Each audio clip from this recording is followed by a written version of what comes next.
Good morning, students. In second module, we'll discuss about the balance, how we can balance the redox reaction. We have two methods to balance a redox reaction. One is oxidation number method, another one is ion electron method. First of all, we discuss here oxidation number method. Oxidation number method. First of all, we have some instructions regarding this method, how we can balance the redox reaction. First step में हमने क्या करना है? First step में हमें एक skeleton structure लिखना है किसी भी रिडॉक्स रिएक्शन का, किसी भी reaction. Write down the first skeleton structure of the matter और redox reaction. MnO4 negative plus I negative will give Mn2 positive plus I2. Medium is acidic. पहला काम हमारा स्टार्ट हो गया कि स्केलेटन स्ट्रक्चर हमने लिख लिया. कोई भी रिडक्शन, ये आपको स्टेटमेंट की फॉर्म में भी हो सकता है और आपको ऐसे भी गिवन हो सकता है कि पूरा का पूरा आपके रिएक्शंस दे देंगे, रिएक्टेंट और प्रोडक्ट दे देंगे, लेकिन बैलेंस नहीं होगा. अब दूसरा काम स्टार्ट होता है, find out the oxidation number of each element present in a redox reaction. हमने क्या करना है, इसका सभी एलिमेंट्स की ऑक्सीडेशन स्टेट निकालनी है. Like I have taken the x for manganese, x plus 4 into -2 equal to -1, x minus 8 equal to -1 and x equal to कितना आ गया +7. इसका मतलब इसकी ऑक्सीडेशन स्टेट कितनी आ गई +7. इन ऑलरेडी -1 है, इसमें ऑलरेडी आपके पास +2 है और इसकी एलिमेंट्री फॉर्म है तो 0 है. अब उसके बाद हमने ऑक्सीडेशन नंबर निकाल दिया, ऑक्सीडेशन स्टेट्स निकाल दी. अब हमारा काम सेकेंड आपका खत्म हो गया. अब उसके बाद हमारा थर्ड स्टार्ट होता है, find out how many decrease in oxidation number of the each element are present in a redox reaction. कितने का डिक्रीज और इंक्रीज हो रहा है किसी भी एलिमेंट पर एटम के हिसाब से हमने ये फाइंड आउट करना है. ऑक्सीडेशन स्टेट डिक्रीज बाय 5 पर एटम. एक एटम के हिसाब से 5 का डिक्रीज आ रहा है. In this case oxidation state increase by 1 पर एटम. पर एटम के हिसाब से 1 का इंक्रीज आ रहा है, क्योंकि आयोडीन यहाँ पर 2 है, यहाँ पर 1 है, तो हमें इसे बैलेंस करना पड़ेगा पहले. वो हम जब इसको बैलेंस करेंगे बाद में देखेंगे. फर्स्ट हमारा काम ये स्टार्ट हो गया यहाँ पर कि हमने पर एटम के हिसाब से कितने का डिक्रीज और कितने का इंक्रीज हो रहा है वो हमने फाइंड आउट कर दिया. अब उसके बाद हमने बैलेंस करना है ऑक्सीडेशन स्टेट को टोटल एटम के हिसाब से. Oxidation state decrease in manganese, कितने का डिक्रीज हो रहा है 5 का. एटम कितने हैं 1, इसका मतलब टोटल 5 का डिक्रीज आ रहा है. Oxidation state increase in iodine, iodine में कितने का इंक्रीज हो रहा है 1 का, लेकिन एटम कितने हैं 2, तो टोटल इंक्रीज कितने का आ गया 2 का इंक्रीज. अब हमें क्या करना पड़ेगा, क्रॉस मल्टीप्लाई. इसको मैंने 2 से मल्टीप्लाई कर दिया, इसको 5 से, टोटल कितना हो जाएगा 10 हो जाएगा दोनों में. तो इसका मतलब हमें इसको क्रॉस मल्टीप्लाई करना पड़ेगा, इसको 5 से और इसको 2 से मल्टीप्लाई करेंगे, तब जाके हमारी ऑक्सीडेशन स्टेट क्या होगी, इक्वल हो जाएगी. लॉस ऑफ इलेक्ट्रॉन और गेन ऑफ इलेक्ट्रॉन इक्वल हो जाएंगे. अब उसके बाद हमारा नेक्स्ट काम स्टार्ट होता है, balance the atoms except hydrogen and oxygen. Oxygen और हाइड्रोजन को छोड़ के अदर एलिमेंट्स हैं उनको बैलेंस करना है.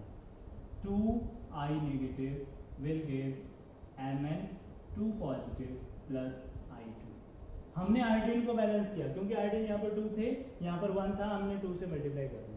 अब उसके बाद हमने ऑक्सीडेशन नंबर को बैलेंस करना है, ऑक्सीडेशन स्टेट्स को बैलेंस करना है by multiply 2 in manganese and 5 in iodine. तो यहाँ पर मैंने 2 से मल्टीप्लाई कर दिया, ये बन गया 2MnO4 negative plus 10I negative will give 2Mn2 positive plus I2. ये आपके पास आ गया और आयोडीन में यहाँ पर 5 से मल्टीप्लाई हो जाएगा, तो 5 से मल्टीप्लाई करें. अब उसके बाद हमारा मीडियम है एसिडिक. हमने एसिडिक मीडियम में क्या करते हैं, H पॉजिटिव ऐड करते हैं. We add H positive in acidic medium. अब किस साइड ऐड करना है, रिक्वायर्ड जिस साइड होगा। अब देखो टोटल में देखूं तो यहाँ पर 2 नेगेटिव ये हो गए, 10 नेगेटिव हो गए, टोटल 12 नेगेटिव हमारे इस साइड आ गए, लेकिन इस साइड कितने हैं, प्लस के 4 है। क्या ये बैलेंस है, नहीं, तो हमें H पॉजिटिव ऐड करना है टू बैलेंस, और to balance the charge, equal करना है दोनों साइड। अगर मैं H पॉजिटिव इस साइड ऐड करता हूँ तो इस साइड क्या हो जाएंगे, H पॉजिटिव इंक्रीज हो जाएगा, लेकिन मुझे क्या करना है, इस साइड ऐड करने पड़ेंगे। क्यों, क्योंकि इस साइड हमारे पास नेगेटिव ऑलरेडी है, और इसमें अगर और पॉजिटिव ऐड कर दूंगा तो टोटल हमारे पास 16 पॉजिटिव ऐड कर दिए, तो आपके पास 4 पॉजिटिव यहाँ बच जाएंगे, 4 इस साइड बच जाएंगे। तो आपके पास क्या बन जाएगा, यहाँ पर मैं 16H पॉजिटिव अगर ऐड करता हूँ तो आपके पास ये आ जाएगी equation, MnO4 negative plus 10I negative plus 16H positive will give Mn2 positive plus 5I2। अब हाइड्रोजन को बैलेंस करने के लिए हमें वाटर को ऐड करना है, और विच साइड, रिक्वायरमेंट, जिस साइड में हाइड्रोजन की रिक्वायरमेंट है, रिक्वायरमेंट यहाँ पर कितने हैं, 16 है। अब यहाँ पर कितने वाटर मॉलिक्यूल आ जाएंगे, 8H2। अब इस इक्वेशन को वेरीफाई करना है क्या ये बैलेंस्ड है। 2 मैंगनीज यहाँ पर आ गए, 2 manganese 2 manganese, 10 iodine 10 iodine, 8 oxygen 8 oxygen, 16 hydrogen 16 hydrogen, 12 negative and 16 positive, that is 4 positive 4 positive. It means this equation is balanced. ये इक्वेशन आपकी बैलेंस है। तो इस तरह से हमने एसिडिक मीडियम में इसको बैलेंस किया, तो हमारा काम पूरा हो गया। सबसे पहला हमारा काम क्या था, right down the skeleton structure. दूसरा काम हमने क्या किया, find out the oxidation number of each element. Third step में हमने क्या किया, बैलेंस द ऑक्सीडेशन स्टेट। हमने ऑक्सीडेशन नंबर पर एटम के हिसाब से कितने का डिक्रीज और कितने का इंक्रीज हुआ वो फाइंड आउट किया। उसके बाद हमने हर एक एलिमेंट को बैलेंस किया, हाइड्रोजन और जो ऑक्सीजन को छोड़ के उसको बैलेंस, आयोडीन को बैलेंस किया। उसके बाद हमने ऑक्सीडेशन नंबर को बैलेंस किया, फिर हमने चार्ज को बैलेंस किया हाइड्रोजन ऐड करके, और लास्ट में हमने वाटर से हाइड्रोजन को बैलेंस किया और ऑक्सीजन को बैलेंस किया। तो ये आपका था, दैट इज एसिडिक मीडियम। अब हमने बेसिक मीडियम में करना है, how we can balance a redox reaction in basic medium. Basic medium में कैसे करेंगे, आपके पास एग्जांपल आ गया, P4 plus OH negative will give PH3 H2 PO2 negative. This reaction is one of the redox reaction types of redox reaction which having the we can say the disproportionation reaction. What are disproportionation reaction? Those reactions in which the same element get the 3 different oxidation state in a redox reaction. एक redox reaction में एक ही element की 3 different oxidation state आ रही है, उसे नाम देते हैं disproportionation reaction का। In this case, iodine P4 having the 0 oxidation state, in here the -3 and +1. आप निकाल के देख सकते हो, इसमें एलिमेंट्री फॉर्म है, ये तो 0 होगा, यहाँ पर x हमने पुट कर लिया, 3 × +1 = 0 और x = -3 हो जाएगा। अब इस केस में 2 × +1 + x प्लस 2 × -2 = -1, तो यहाँ पर आ जाएगा 2 + x -4 = -1, तो यहाँ पर बच गया आपके पास -2 और x आपके पास कितना आ गया, +1 के इक्वल। तो ये ऑक्सीडेशन स्टेट आपकी आ गई हर एक एलिमेंट की। हमारा काम स्टार्ट हो गया, सेकंड स्टेप हो गया, find out the oxidation state of each element. और इसका मीडियम बेसिक है, बेसिक मीडियम, और बेसिक मीडियम में हम क्या करते हैं, OH नेगेटिव ऐड करते हैं, वो आपने बाद में बैलेंस करने के लिए यूज करना।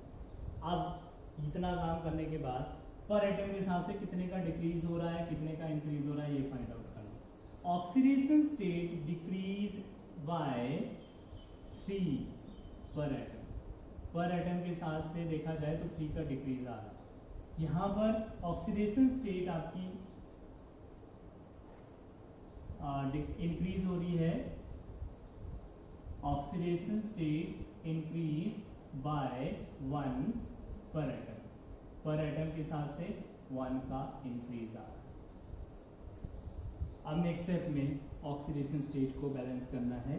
डिक्रीज इन फॉस्फोरस, P4 में कितने का डिक्रीज, 3 का, लेकिन एटम कितने थे, 4, तो इसका मतलब 12 का डिक्रीज होगा। Oxidation state increase in P4, कितने का इंक्रीज हो रहा है, 1 का, एटम कितने थे, 4, तो टोटल कितने का इंक्रीज हो गया, 4 का। अब इसको क्रॉस मल्टीप्लाई कर दो या फिर इसको मैं 3 से मल्टीप्लाई कर दूं, एक ही बात है। 12 का डिक्रीज ऑलरेडी हो रहा है और 12 का इंक्रीज हो जाएगा जब मैं इसको 3 से मल्टीप्लाई करूंगा। अब ये रिएक्शन आपकी बन जाएगी P4 plus OH negative will give PH3 plus 3H2PO2 negative. अब ये आपके पास ऑक्सीडेशन स्टेट बैलेंस होगी। उसके बाद हमने क्या बैलेंस करना है, चार्ज। यहाँ पर कितने नेगेटिव आ रहे हैं, 3 नेगेटिव, लेकिन इस साइड कितने नेगेटिव है, 1 नेगेटिव। हमने क्या ऐड करना है, बेसिक मीडियम है OH नेगेटिव, किस साइड, रिक्वायरमेंट के हिसाब से देखना है। अब रिएक्टेंट साइड में रिक्वायरमेंट है नेगेटिव की, क्योंकि प्रोडक्ट साइड तो 3 नेगेटिव हो चुके हैं, यहाँ पर कितने नेगेटिव आ रहे हैं, ओनली 1 नेगेटिव। अब हमें इसको बैलेंस करने के लिए क्या करेंगे, हमें 2 नेगेटिव और ऐड करने, मीन्स OH नेगेटिव ऐड करने। तो अगर मैं इसमें 2 OH नेगेटिव और ऐड करता हूँ, 2 ऑलरेडी एक है, 2 और कर दिए तो कितने हो जाएंगे, 3 OH negative will give PH3 plus 3H2PO2 negative. अब हमने हाइड्रोजन को बैलेंस करना है। यहाँ पर नेगेटिव 3 हो गए, 3 ही नेगेटिव हो गए, लेकिन हाइड्रोजन यहाँ पर 6 और 3 9 है और यहाँ पर ऑलरेडी 3 है। तो यहाँ पर हमें क्या करना है, वाटर ऐड करना है, 3 OH negative plus 3H2O and will give PH3 plus 3H2PO2 negative. अब ये जो इक्वेशन है ये आपकी बैलेंस हो गई बेसिक मीडियम में। अगर नहीं है कंफर्म करके देख सकते हो। 4 फॉस्फोरस आ गए, 1 and 3, 4 फॉस्फोरस हो गए, 3 आपके हाइड्रोजन ये हो गए, 6 ये हो गए, 9, 3 और 6 9, ऑप्शन 3 और 3 6 और 3 2 6 ऑप्शन हो गए, 3 नेगेटिव आ गए, 3 नेगेटिव आ गए। इसका मतलब ये रिडॉक्स रिएक्शन आपकी बैलेंस्ड है। तो इस तरह से आपने बैलेंसिंग करनी है रिडॉक्स रिएक्शन में ऑक्सीडेशन नंबर मेथड से। और ये आपने प्रैक्टिस करनी है question number 18 and 19 in your exercise of redox reaction, and you can do all the questions by this oxidation number method and balance these equations and get the result. Thank you.